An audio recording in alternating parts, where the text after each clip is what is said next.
जावेद साहब ने हवाला दिया कि खुदा फानी है। कितने मजहब आ गए चले गए, किसी ने जुपिटर को खुदा माना, किसी ने किसी को माना। मैं कहता हूं जिसने कॉन्टिंजेंट चीज को खुदा माना गलत माना, वो खुदा ही नहीं, वो खुदा ही नहीं है।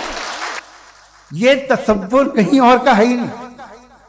जो नेचर है, कुछ लोग कहते हैं नेचर ही खुदा है, तो नेचर में तो इंसाफ नहीं कहीं। और आप वादा कर रहे हैं कि तुम्हें मरने के बाद इंसाफ मिलेगा। मुझे अगर मिलेगा तो मैं बहुत खुश होऊंगा, लेकिन मैं यकीन नहीं कर पाता, इसलिए कि मैं फेथ नहीं पैदा करता। The very fact that religion demand faith, इसका मतलब है कि उनके पास जस्टिफिकेशन नहीं है। अच्छा था, फिर रिलीजन अगर मॉडरेशन में है, कोई सभी वो आप में कुछ खूबियां भी पैदा करता होगा, देखिए उससे ये फायदा है वो फायदा है। अल्कोहल जो है वो ज्यादातर दवाओं में यूज होती है, और एक सर्वे किया गया था अमेरिका में कि लॉन्जेटिविटी किन लोगों की, तो एक तरफ वो लोग थे जो शराब पीते ही नहीं थे, और एक तरफ वो थे जो एक बोतल शराब रोज पीते। सबसे ज्यादा लंबी उम्र ये है जो 2 पैग नाप के शराब पीते और खाना खाते हैं। मगर हम शराब को बुरा समझते हैं, मैं भी बुरा समझता हूँ। क्यों? ऐसा होता नहीं। कुछ चीजों में आदत होती है कि वो बढ़ती। आज तक में एक आदमी दूध पीता है, आप 10 साल बाद भी मिलेंगे तो एक ही गिलास पीता होगा। ऐसा नहीं होता, सुबह से दूध पीता रहता है। मिल्कोहलिक मैंने नहीं देखा, अल्कोहलिक। ये टेंडेंसी है मजहब की कि वो बढ़ता है, जैसे कैंसर बढ़ता है, जैसे शराब। कुछ लोग होंगे जो उसे सही तरह से यूज करते। मुझे यकीन है कि हमारे मुफ्ती साहब भी उनमें से एक, बहुत खुशी हुई मुझे समझ के। लेकिन कितने लोग कि आज आप देखते हैं दुनिया में जो तबाहियां हैं, इनमें कितना हाथ है उन लोगों का जो बिलीवर कहते था मजहब ये नहीं कहता, ना कहता होगा, मगर जब ये मजहब पीते हैं तो ऐसे बिहेव करते हैं। थोड़ा सा अगर हो तो शायद बहुत अच्छी बात, लेकिन शराब थोड़ी सी नहीं रहती, उसमें टेंडेंसी है। पहले थोड़ा सा अगर 2-3 कैंसर के सेल हो ना बॉडी में तो आदमी स्लिम रहेगा, लेकिन वो 2-3 सेल नहीं रहते, वो मल्टीप्लाई होते हैं। जावेद साहब टाइम पूरा हो गया। टाइम हो गया तो बस बात खत्म हो गई। अच्छा, मुझे कुछ और कहने को था भी नहीं। जी, मैं पहले जवाबी दौर के लिए इनवाइट कर रहा हूं मुफ्ती साहब को। Your rebuttal round 1, you have 7 minutes.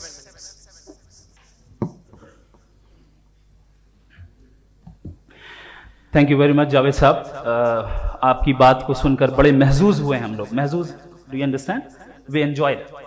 Okay, अब थोड़ा सा लॉजिकली उसको हम लोग देखते हैं। दरअसल हम लोगों ने कल गुजारिश की थी मुफ्ती साहब से भी, जावेद साहब से भी, कि हिंदुस्तानी जबान आम फहम सबको समझ में आ जाए, और जहां कहीं आप मुश्किल शब्द इस्तेमाल करें वहां बताते भी चलें।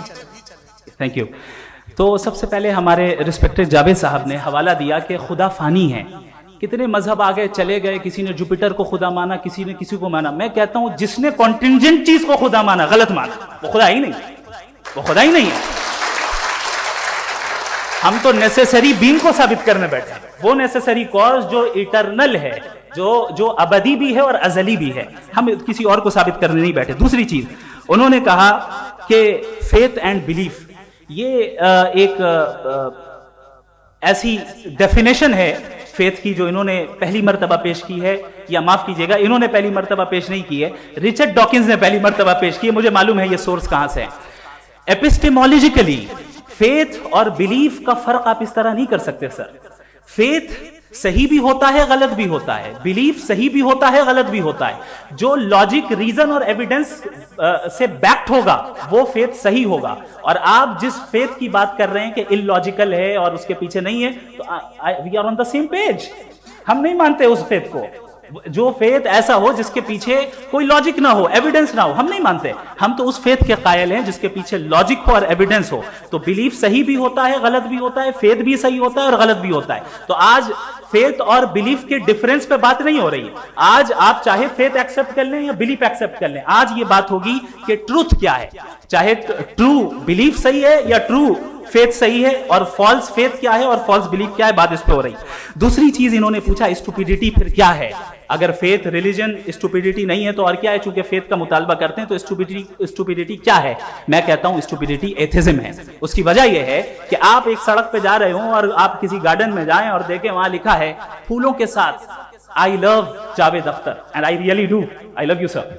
सो जब आप वहां पर पहुंचे तो वहां पहुंचकर अब ये बताएं, क्या आप ये कहेंगे wow what a natural selection, ये क्या नेचुरल सिलेक्शन है? नहीं, ये प्रिसाइजली डिजाइंड है, इसके पीछे डिजाइनर है। लिहाजा अगर कोई एक ऐसी कॉमन सेंस की बात को कबूल नहीं कर रहा है कि यूनिवर्स जो इतने प्रिसाइजली काम कर रहा है हम कह दें कि खुद ब खुद बन गई, मैं समझता हूं इससे बड़ी स्टुपिडिटी और कुछ नहीं है। ये इरैशनल चीज है। फिर हमारे सर ने कहा कि आपने बॉल पे फोकस किया, आइलैंड पे फोकस नहीं किया। अरे आइलैंड को किसने बनाया यही समझाने के लिए तो बॉल की मिसाल दे रहा हूं। और बॉल भी कॉन्टिंजेंट है, आइलैंड भी कॉन्टिंजेंट है, दोनों नेसेसरी बीइंग का मुतालबा करते हैं। आगे इन्होंने कहा कि नेचर में कोई इंसाफ नहीं है। हम डिसाइड करते हैं कि मोरालिटी क्या होती है, इंसाफ क्या होता है। हम डिसाइड करते हैं, जैसे ड्राइविंग सीट में ट्रैफिक वाला, ये तो किसी खुदा ने नहीं कहा, ये है, इसे कहते हैं फॉल्स इक्विवेलेंस। ये एक लॉजिकल फेलेसी है। आपने जो है मिसाल दी ड्राइविंग की और ट्रैफिक की, ये सब्जेक्टिव मोरालिटी है। आप सब्जेक्टिव मोरालिटी को मिसाल बनाकर ऑब्जेक्टिव मोरालिटी के ऊपर नहीं थोप सकते। इंसाफ की ऑब्जेक्टिव मोरालिटी है। अगर आप ये कहते हैं कि नेचर में इंसाफ नहीं है तो इंसाफ का न होना ये नेचुरल हुआ, तो फिर नेचर को नेचर रहने दे, क्यों हम इतना स्ट्राइव कर रहे हैं दुनिया में इंसाफ लाने के लिए? ये तो इलॉजिकल बात है, इरैशनल बात है। इसलिए बहुत सी चीजें ऐसी हैं जो ऑब्जेक्टिवली जो है इविल या गुड हैं, और बहुत सी चीजें ऐसी हैं जो सब्जेक्टिवली हैं। सब्जेक्टिवली जो मोरल होता है या इमोरल होता है उसको हम सोशल कंसेंसस से या पर्सनल प्रेफरेंस से डिसाइड करते हैं। लेकिन जो ऑब्जेक्टिव मोरालिटी है जिसमें इंसाफ आया, जो इन्होंने बार बार रिपीट किया, ये ऑब्जेक्टिव है, सब्जेक्टिव नहीं है। अगर आप कहते हैं ये सब्जेक्टिव है तो मेरा सवाल आपसे ये है, क्या सोशल कंसेंसस के जरिए अगर जुल्म को सही करार दे दिया जाएगा तो आप जुल्म को जस्टिफाई करेंगे? दूसरी चीज इन्होंने ये कहा कि 2 पैक शराब पी लें तो वो उतने पे नहीं रहता, बढ़ जाता है। यही मामला मजहब के साथ है। 2 पैक आप पी लें बढ़ेगा। तो ये एक ऐसी मिसाल है, इसको कहीं भी फिट कर लें कि आप एथिज्म पे जब फिट करें, जब आप 2 पैक एथिज्म का लेंगे ना तो वो बढ़ बढ़ के नॉर्थ कोरिया बनेगा। Thank you.